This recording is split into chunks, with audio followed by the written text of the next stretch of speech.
বান্ধবী, অনেকদিন পর তো কক্সবাজার এলাম, একটা মাল পটানো লাগে। ল একটা মাল পটাই আই। কি দিন আইলো রে ভাই, কক্সবাজারে মানুষ যায় মাল পটাতে, জীবনের প্রথম শুনলাম। বাই দা ওয়ে, আপনি মাল বলে কাদেরকে বুঝাতে চাইছেন? ছেলেদেরকে নয় তো? ছেলেরা কখনো মাল হয় না, ছেলেরা হয় এক একটা বোনের কলিজার ভাই।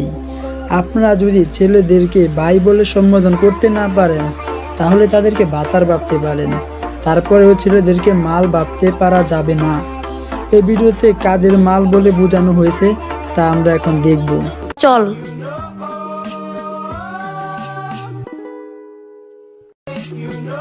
মামা মামা মালটা জোস না? মামা পড়াই দে না, তোর দুলাভাই বানামু। পটাই দেমু? আচ্ছা ঠিক আছে, তুই একটু দাঁড়া, আমি আইতাছি। ইস, মনের মতো পাইছি একটা রে। ইস, হালির ঘরের হালি, মালটা আমারই পছন্দ হয়েছে, ওরে দিমু। Excuse me.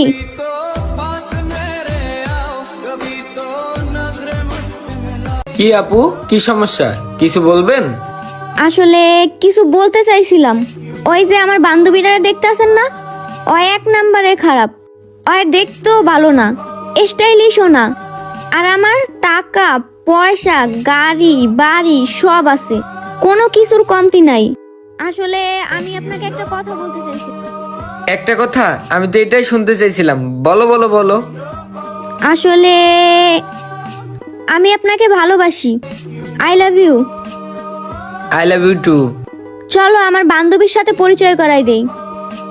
আরে বুঝলাম না, এত কি কইতাছে? ওই যে আইতাছে।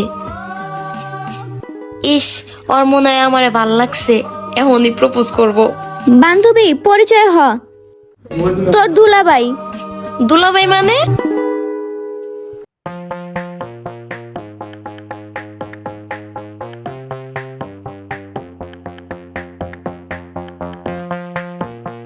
ভাই, আমরা কক্সবাজারে যাই শীতের অবকাশ কাটাতে, আর এরা যায় মাল পটাতে। 2023 সাল তো, ডিজিটাল বাংলাদেশ, এখন সবকিছুই হইতে পারে।